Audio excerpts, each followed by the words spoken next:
sa lupa'y para akong inaalon at nalulunod sa batikos ng mundo. Ano lamang ang kaya ko,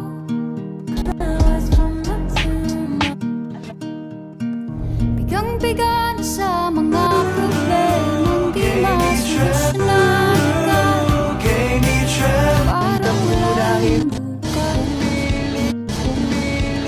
Pwede bang umiwas?